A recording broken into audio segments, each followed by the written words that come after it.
Assalamualaikum warahmatullahi wabarakatuh. Halo guys, kembali lagi bersama saya Bubi Herian. Kali ini saya ingin tukar ide guys ya. Jadi tentang kenapa saya kepikiran melihat negara kita yang seperti ini gitu kan.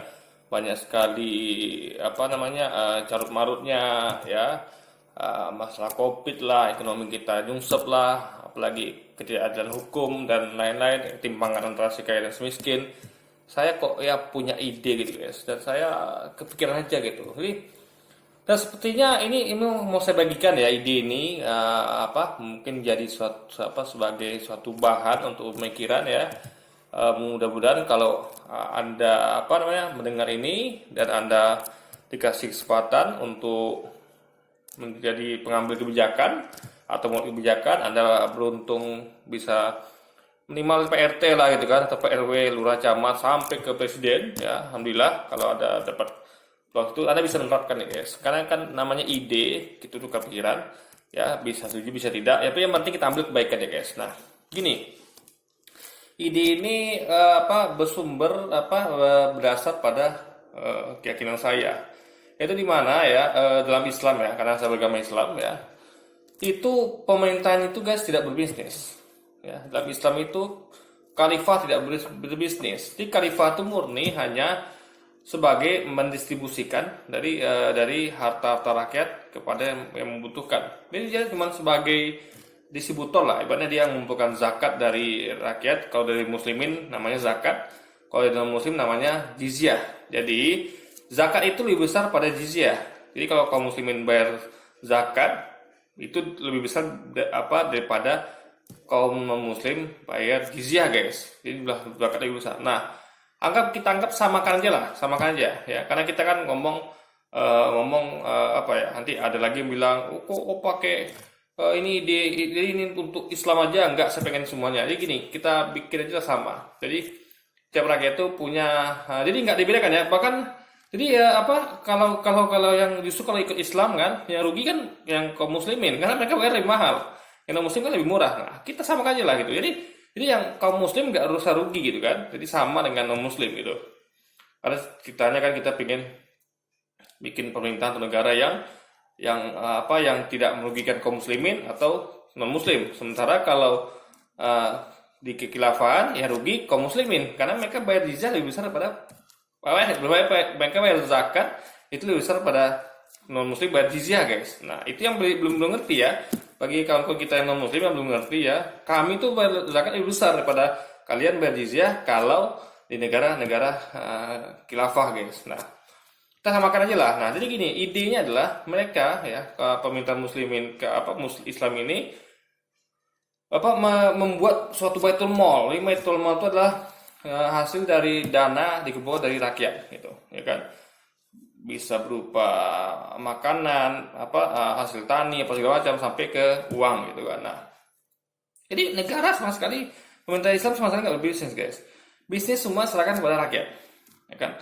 Pemerintah tuh khalifah itu hanya mengatur, mendistribusikan. Jadi baitul mal itu digunakan untuk apa gitu kan. Nah, itu guys. Dan bahkan khalifah itu yang pertama dipikirkannya itu adalah orang fakir miskin, anak yatim piatu, tuh orang-orang tua jompo. Nah, itu sesuai dengan undang kita yang mana berbunyi fakir miskin, anak telantar, orang tua jompo ya, orang-orang itu dipelihara oleh negara gitu. Kalau sekarang itu kan cuman sekedar lip service, hanya undang-undang yang implementasinya nol guys, bukan nol ya, ya hampir zero lah gitu. Karena kita lihat banyak sekali anak-anak telantar, orang-orang miskin, fakir miskin gitu kan, anak yatim piatu yang bukan negara yang pelihara, ya, makanya yang pelihara masyarakat gitu guys. Masyarakat memberikan mati asuhan, masyarakat ngadopsi di anak gitu kan. Jadi ya sekali gitulah. Nah, jadi dengan keuntungannya apa kalau negara nggak berbisnis? Negara jadi tunduk sama rakyat. Kenapa? Karena rakyat yang pemegang saham gitu. Kalau berbisnis pemerintah kan kayak sekarang nih, pemerintah bikin BUMN, ini masih bisa ngeles gitu, masih bisa punya power dalam artian ego gitu, kesombongan. Ibaratnya dia kalau rakyat nggak bayar pajak ya nggak apa-apa, kita punya BUMN itu kan. Jadi ibaratnya mereka merasa punya tidak tergantung sama rakyat guys, ngerti nggak? Ibarat saya nih, saya kayak karyawan bekerja disuruh bos, ya kan. Nah, lalu ya Gaji dia bukan bosnya, dari bosnya guys, tapi ya bos yang ngasih gaji, yang dia dapat gaji dari tempat lain gitu. Ibarat dia tuh bekerja di perusahaan itu, tapi dia ngambil keuntungan. Jadi dia bekerja juga. Jadi ibaratnya orang berbisnis di tempat bisnis gitu, ngerti nggak? Misal saya kerja sama bos. Kalau saya tergantung sama bos, ya bos saya menggaji saya full. Sementara saya tidak dapatkan hasil lain, alias saya tidak boleh berbisnis. Kan ada perusahaan gitu tuh yang mendapatkan kawannya kayak gitu. Kayak saya pernah guys, dan memang memang gitulah perusahaan rata-rata nggak membolehkan karyawannya berbisnis di dalam perusahaan. Nah, tujuannya apa? Agar karyawannya tergantung sama bos gitu. Jadi dia dimanapun dia akan tunduk patuh. Karena kalau nggak dikasih punishment, potong gaji apa segala macam. Jadi memang tergantung sama bos, sehingga dia itu memang tunduk sama bos gitu. Nah, kalau dia berbisnis, saya nih di suatu perusahaan saya berbisnis juga gitu.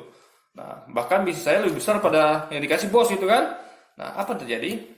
Saya akan mengkek guys, saya akan sok ngomong arogan. Saya berpikir kalau misalnya bos bilang nih, kamu kerjain itu ya, saya katakan, lah saya lagi bisnis ini gitu kan. Apa bisnis saya lebih besar daripada yang kamu kasih gitu. Akan terjadi perlawanan kepada bos. Ngerti nggak maksudnya? Sama kayak pemerintah. Kalau pemerintah bisnis, dia akan ya melawan rakyatnya, ngerti nggak? Ketika rakyat nuntut ini, dia bilang, ya kan, ya pajak bisa diganti sama bisnis BUMN gitu. Jadi ya, bahkan uang dari rakyat itu dipakai untuk mengembangkan BUMN, bisnis BUMN, sehingga dia dapat untung lebih besar. Jadi untungnya tuh bukan uang masuknya tuh bukan lagi dari rakyat lebih besar, tapi daripada bisnis BUMN. Sehingga dia tidak lagi tergantung sama rakyat. Itu bahaya. Kenapa sekarang bahaya? Itulah penyebab dia menjadi otoriter. Kenapa? Rakyat nggak lagi punya kekuasaan penuh, guys, kedaulatan penuh. Kenapa? Karena pemerintah nggak bantu rakyat. Tapi coba kalau kita hilangkan semua BUMN ini, nggak ada BUMN itu semuanya kan? Pemerintah nggak ada masuk lagi dong dari bisnis. Nah, apa yang terjadi? Dia menggantungkan sepenuhnya pada rakyat. Nah, itu jadi pada pemerintahan Islam. Dia sebetulnya tergantung pada rakyatnya gitu. Nah, jadi dia nggak bisa macam-macam guys. Karena kalau rakyat protes, dia harus tunduk. Kenapa? Karena rakyat nggak mau mengeluarkan pajak gitu kan. Nah, itu keuntungannya. Ya. Nah, terus pertanyaannya, lalu gimana nanti bisnis ini kayak hajat hidup orang banyak gimana? Kayak air, listrik, PLN apa semua. Nah, gini, pemerintah tugasnya sebagai regulator. Jadi kalau rakyat bisnis air, bisnis listrik, apa yang berhubungan dengan hajat hidup orang banyak, itu pemerintah ngatur. Berapa harganya? Jadi pemerintah campur dalam artian mengaudit gitu. Misalnya ada PLN ini dialih dikelola swasta, ya kan? BUMN kayak PLN atau apapun dikelola oleh swasta. Pemerintah hanya mengedit mengaudit dan mengecek. Jadi dan pemerintah bisa ikut menentukan harga. Misalnya harga berapa, harga KWA listrik. Kan itu kan swasta ini harus transparan memberikan data kepada pemerintah. Jadi pemerintah itu tugasnya hanya sebagai auditor, pengawas gitu. Untuk menentukan berapa harga listrik gitu guys. Jadi pemerintah tuh berwenang dalam menentukan harga-harga yang berhubungan dengan orang banyak gitu. Misalnya harga daging, harga apa. Nah, jadi dan untuk bisa harganya tuh murah, pemerintah harus bantu dong gitu kan. Bantu misalnya PLN swastanya butuh apa dan dicek juga di tiap daerah karena PLN ada banyak gitu kan. Di sini kurangnya apa. Jadi pemerintah hanya sebagai membantu itu. Bukan berbisnis gitu kan. Nah, itu yang perlu dipahami ya, yang perlu dilakukan. Nah, jadi fungsinya adalah kenapa distribusi? Kenapa bukan bukan berbisnis? Karena gini guys ya. Dengan menggunakan sepenuhnya dana untuk distribusi, nggak lagi pusing mikirin jalan tol. Karena bisnis itu kan jalan tol ya, pastilah. Kalau bikin jalan biasa kan itu nggak bisnis, ya kan? Kadang ada uang masuknya jalan biasa tuh kan, kayak kita pakai jalan-jalan ini, itu kan kita nggak bayar pada pemerintah gitu. Nah, kalau kita pakai jalan tol baru kita bayar, atau apa lagi yang bayar-bayar itulah gitu kan. Nah, itu biarkan swasta kerjain ya. Pemerintah itu fokus hanya untuk regulatornya aja. Nah, distribusi gunaan untuk apa? Nah, ini saya sampaikan ya. Pemerintah tuh harus punya database di mana dia itu tahu ya, bahkan sampai ke tingkat RT, siapa yang nganggur, siapa yang tingkat pendapatan per kapitanya di bawah UMR atau hal-hal gituan lah guys. Nah, itu pemerintah punya datanya dan pemerintah tuh bantu dua ya, modal dan logistik berupa makan minum ya menjelang dia jalan usahanya. Nah, misalnya gini, di satu RT lah, kita pakai skop paling kecil aja lah. Ya, kita akan bisa kembangkan ke lebih besar lagi. Misalnya satu RT nih, satu RT itu ada 100 warga.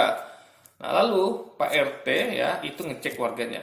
Ya, tentu dia dapat dana dari pemerintah.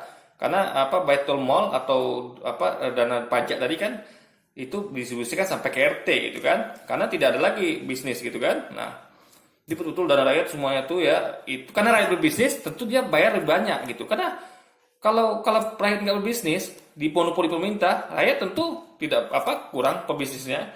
Sehingga pajak itu nggak sebesar kalau pemerintah rakyat yang megang bisnis semua. Ya, Pak, bayangkan kalau PLN dipegang rakyat, berapa pemerintah dapat coba, ya kan? Nah, jadi dengan switching aja, yang mana itu biasa pemerintah bekerja, sekarang rakyat yang bekerja. Pemerintah hanya sebagai regulator, guys. Kerjanya bukan lagi berbisnis tapi regulator. Bisnis itu dialihkan ke rakyat, sehingga nanti sumber pendapatan pemerintah itu dari rakyat semua. Yang awalnya pemerintah, misalnya gini nih, saya bekerja gitu kan, kayak bos lah, bos bekerja, rakyat bekerja gitu. Pekerjaannya misalnya sama-sama, misalnya kayak anggaplah suatu restoran ya, itu pemiliknya juga kerja, ngepel, nyapu, ini apa namanya, bukan itulah, ibaratnya perusahaan yang dagang lah misalnya. Jadi karyawannya tuh semuanya betul-betul lengkap ya dari bertani berkebun sampai ke produksi gitu kan, nah menjual juga. Nah, lalu tiba-tiba bosnya juga ikutan bertani juga gitu kan, sehingga apa namanya akan mengambil pasarnya rakyat gitu, akan mengambil keuntungan dari rakyat gitu, ngerti nggak? Dan dia tuh bos tuh karena apa ya, dia punya penghasilan sendiri, dia nggak lagi tergantung sama ininya. Coba kalau dia betul-betul tergantung sama pekerjaannya, bos tuh hanya duduk diam, sehingga dia sadar kalau pekerjaannya nggak kerja, dia nggak menghasilkan perusahaannya kan, dia akan cari kerja lain gitu. Nah kalau negara begitu, dia tergantung sama rakyat, ya kalau rakyatnya kerja, dia akan kurang pemasukannya. Jadi dia akan berusaha gimana pemasukannya, rakyatnya ibaratnya supaya rakyat ini bekerja keras, supaya rakyatnya ini memang bisa menghasilkan produktif gitu. Nah itu tujuannya. Jadi pemerintah yang pengen duit gede, ya kan, dia harapan dari rakyatnya. Makanya rakyatnya dia pengen rakyatnya tuh sukses, sejahtera, kaya, sehingga dia bisa mendapatkan uang lebih dari rakyatnya, sehingga rakyatnya akan jadi bos, pemerintah jadi kacung gitu, ya kan, pelayan rakyat. Kan nama pemerintah kan pelayan rakyat. Penguasa itu kalau dia absolut dia akan berbahaya. Makanya penguasa yang merakyat itu bagus guys. Makanya penguasa yang merakyat itu ya, pemerintah rakyat itulah pemerintah yang duduk pada rakyatnya, yang uang masuknya semua dari rakyat guys. Jadi rakyat yang bisnis pemerintah tidak. Nah, jadi cek PRT ini, cek ke tiap warga siapa yang pendapatannya masih kurang gitu. Jadi ibaratnya mereka untuk makannya susah, untuk sekolah susah, ibaratnya mereka tuh nggak bisa berkembang guys. Nah itu didata. Misalnya keluarga A jualan apa? Nah dia pendapatannya di bawah 3 juta lah, atau di pokoknya di bawah UMR, yang mana itu udah dirumuskan kan untuk berapa kebutuhan hidup daerah itu. Nah itu dibantu. Misalnya bapak itu jualan, anggaplah jual cilok misalnya, hasilnya sedikit, atau dia kerja di toko yang gajinya rendah guys. Ada toko-toko tuh yang mengenapkan kerja dari pagi malam, tapi gajinya tuh kadang 1 juta, 1,5 juta gitu kan, 2 juta, kurang manusiawi lah kan. Tapi gimana lagi, nama tokonya mungkin keuntungannya nggak seberapa juga gitu kan. Nah dibantu ya, gimana supaya dia bisa berkembang. Jadi minimal dia punya penghasilan yang cukup, kalau bisa lebih sedikit nabung gitu. Nah, jadi dia butuh apa? Misalnya dia butuh modal, kasih. Kalau kira-kira mampu, dia pinjam. Tapi kalau dana pemerintah cukup, kasih aja gitu. Ya kan? Nah, nanti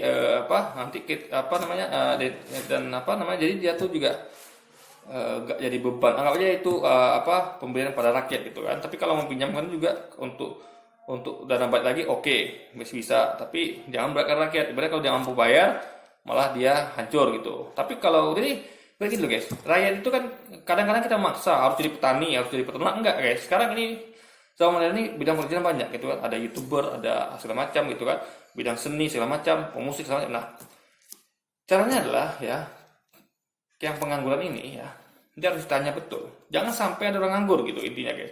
Dia betul-betul ditanya dia, kamu minatnya apa gitu kan, saya pengen jadi YouTuber, ya nggak apa-apa gitu kan, kamu butuh apa aja nih, kayak saya misalnya, saya butuh kuota internet, saya butuh minimal HP untuk merekam atau apa gitu kan. Nah, lalu dikasih modal atau dipinjamkan deh, kalau berat gitu kan, pinjamkan.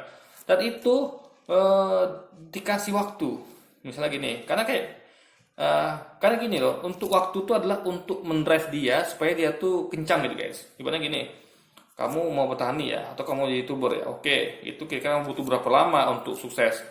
Dia harus bisa tentukan kadar waktunya gitu, nggak bisa dibilang nggak tahu saya pak, nggak bisa. Berarti dia tuh nggak yakin dengan apa yang mau dikerjakannya. Bisa kayak saya nih, saya yakin PD, saya butuh waktu 2 tahun pak. Oke, saya kasih kamu pada 2 tahun gitu kan.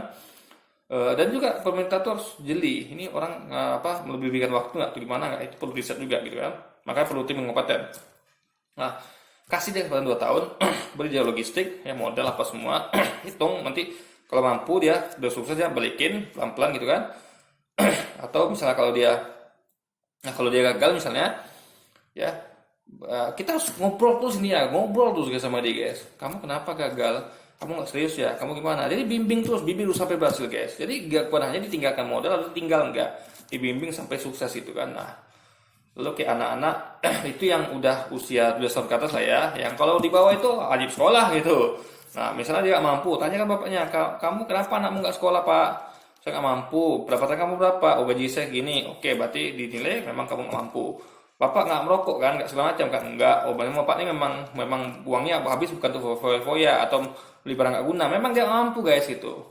Nah, kalau dia jumpa kayak merokok atau ini bukan sekali lagi jangan musuh saya karena saya ngomong merokok ya. Kan itu mubazir guys. Kalau anda sudah miskin, ya pentingkanlah susu anak saya nih. Saya aja meskipun kehidupan saya nggak miskin amat, saya nggak mau beli hal nggak penting tuh guys. Ya kalau kayak beli komputer oke lah untuk kerja saya memang modal saya bekerja kayak webcam kemarin kan. Intinya adalah yang hal-hal yang tidak produktif gitu. Ya kan? Nah kalau makan oke lah, makan masih bisa untuk tambah energi. Tapi kayak rokok itu malah penyakit nanti rumah sakit besar. Dan intinya adalah hal yang kayak gitu yang tidak berguna itu pemerintah harus ngobrol. Bapak, kita mau bantu nih sebagai pemerintah, tapi Bapak tolong potong cut pengeluaran nggak penting gitu kan. Karena kan dia kalau dibantu dia harus sadar diri gitu. Jangan dibantu dia nggak tahu diri gitu kan. Jadi pemerintah harus sadarkan itu. Bapak kan dibantu nih, Bapak harus tahu diri dong. Tolong Bapak cut biar merokok, biar apa nggak penting gitu kan. Bapak misalnya suka nongkrong, nah, tolong cut. Ya kan? Nah, Bapak kan daripada nongkrong Bapak berusaha bekerja gitu. Nah, kita akan kasih modal Pak. Bapak butuhnya apa? Nah, menjelang usaha Bapak sukses, anak Bapak kan butuh sekolah nih. Nah, kita Bapak kan mampu nih, kita akan sekolahkan. Siapa nggak senang digituin guys? Coba.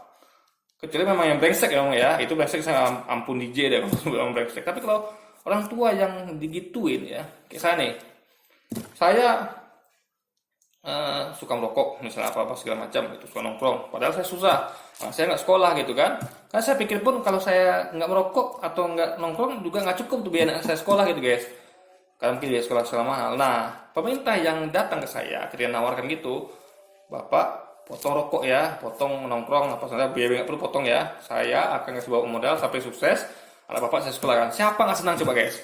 Nah, saya akan meninggalkan semua kebiasaan buruk saya karena ini demi kemajuan keluarga saya. Kecuali kalau saya brengsek gitu. Nah, itu soalnya. Yang untuk brengsek ini itu perlu pendidikan akhlak. Dia jadi ditarik bapaknya ya yang brengsek ini masukkan ke pesantren atau kemana gitu kan, pendidikan agama ya. Kalau Kristen masukkan ke gereja atau apa, kalau Hindu masukkan ke tempat Hindu, Buddha, Islam di pesantren atau pendidikan Islam. Nah, jadi anaknya tetap sekolahkan gitu, isinya dibantu gitu kan. Nah, itu poinnya guys. Ini mulai bapak ini sadar gitu kan. Nah, dia dikasih dulu, benerin dulu akhlak dan mentalnya. Nah, untuk bicara ngomong akhlak mental itu penting guys. Jadi gini, kita ini bekerja hanya butuh skill, tapi butuh juga akhlak, etika, mental. Attitude gitu. Jadi kalau misalnya saya bekerja sama orang atau saya buka usaha dagang, kalau saya tidak ramah, kalau saya orangnya brutal, kalau saya orangnya tidak punya akhlak, namanya etika, ya selengean atau apa namanya, ibaratnya tuh ngomongnya kasar, apa ya, orang itu jadi nggak blend sama kita gitu, apa namanya ya, itu usahanya rata-rata agak susah jalan guys gitu, ya kan, karena orang tentu suka pelayanannya ramah, orangnya baik segala macam, dan itu semua butuh lagi orang yang punya akhlak baik, ya etika baik, semangat baik, itu akan lebih mudah berbaur di masyarakat, akan lebih mudah di masyarakat, akan lebih mudah dalam bisnis.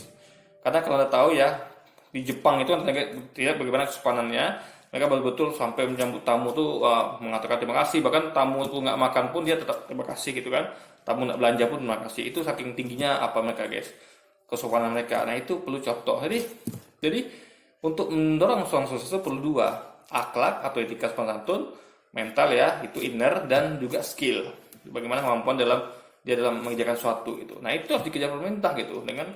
Jadi pemerintah tugasnya hanya memastikan tidak ada rakyat yang nganggur, nggak ada rakyat yang nggak sekolah, karena dengan sekolah dia akan punya ilmu bekal untuk dia mengerjakan sesuatu nantinya. Nah, jadi ketika semua rakyat sudah diberdayakan, itu namanya terciptalah daya kerja kolektif. Jadi semuanya bergerak guys, nggak ada yang statis gitu, nggak ada yang nganggur gitu, nggak ada yang putus sekolah gitu kan, semua bergerak. Nah, nanti mereka ini satu-satu sukses. Bapak yang bantu tadi udah sukses, bapak dari bantu udah sukses, akhirnya banyak orang sukses, akhirnya semua orang itu akan menjadi kemampuannya meningkat. Orang kaya juga akan meningkat gitu, karena mereka terbantu dengan adanya pembeli. Jadi orang-orang yang tidak produktif tadi ini, yang maksudnya kayak bisa dikatakan sampah masyarakat mungkin ya, karena tidak berguna gitu kan. Ini bukan menghina guys, saya lagi ya, ini ngomongin apa aja, saya cuma menyampaikan padanya kan. Jadi ini mereka ini akan bisa menyumbang.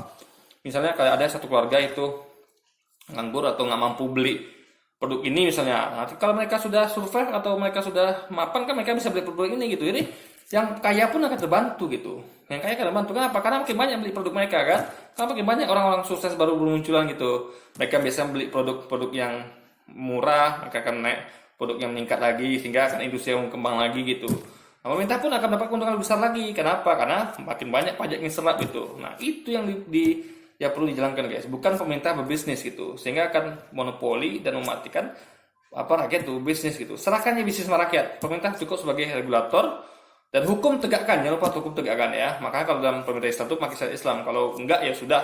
Berarti syariat itu adil lah, penting kan? Apapun itu hukumnya penting adil dan itu tegakkan agar itu tujuannya juga membina akhlak mental sehingga rakyat itu ngerti.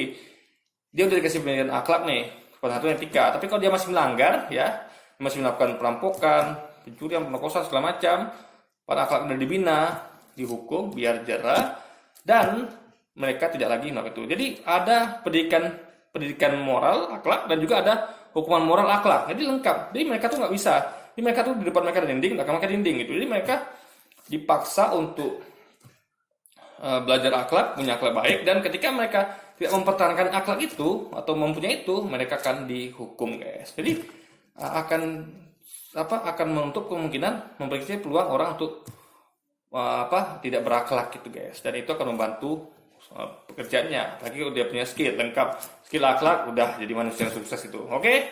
Jadi mungkin sekian dulu video kita kali ini guys. Sampai jumpa lagi di video-video selanjutnya dan wassalamualaikum warahmatullahi wabarakatuh guys.